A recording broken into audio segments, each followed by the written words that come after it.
Hello and welcome to my channel. This is How to Scholar.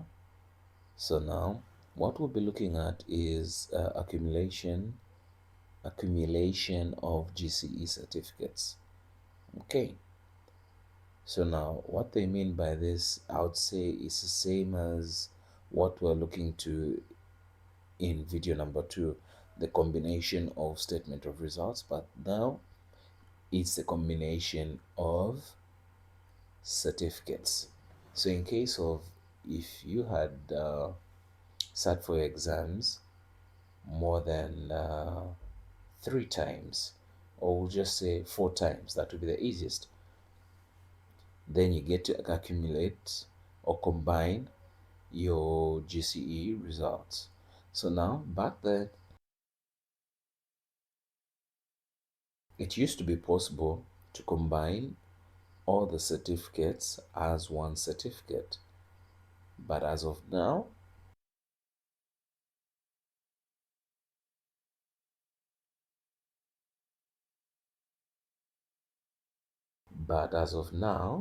you can't combine other certificates. So you're going to have the first certificate that you had sat for in your first exam, the original one, which is called internal. Then you also have your GCE certificate, which is called as external. So this means that you always have two certificates, one for internal and the other one for external. So the only ones that they're now able to combine are only for GCE. If you've sat for GCE exams more than twice, or let's say 3 times, they'll combine them. Those are just for the GCE exams, but the one for internal won't be combined together with GCE. It will be separate from those ones. So meaning you always have two, one for internal, the other one for GCE. I hope that's understood.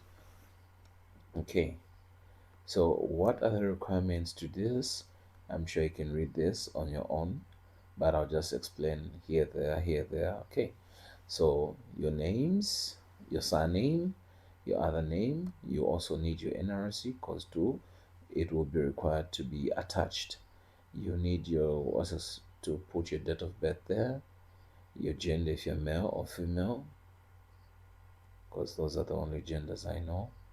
Then the NRC copy there, your contact number you put there, your email address. Then you choose a service center. Let's say I'm in Dollar, I have to pick Kitwe because that's where the only GC service center is. Then I enter the physical address, so I have to enter the exam year and the center number. So let's see, this is just an example. Okay, don't think it has loaded fully. Let's just reload this.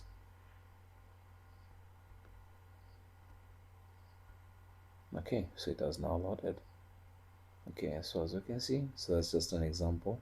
So the exam year, this is only meant for GCE certificates.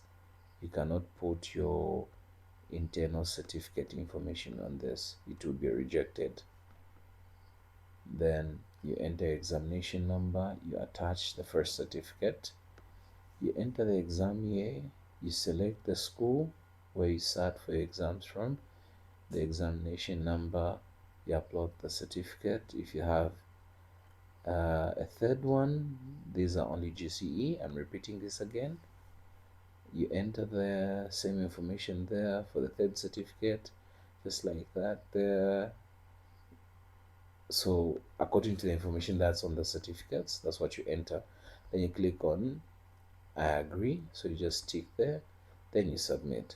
So the payment will only be requested upon them approving, so they have to look at the documents that you've attached. If the information is correct with what they have in the system, then you should be able to receive a message saying that your application has been approved. You can now proceed to make the payment of.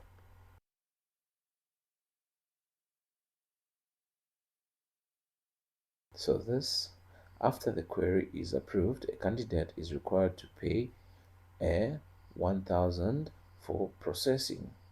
So what you need here are the GCE certificates and your NRSC for identification, as well as a 1000 kwacha. So we're done with this video. Now let's move on to the next video.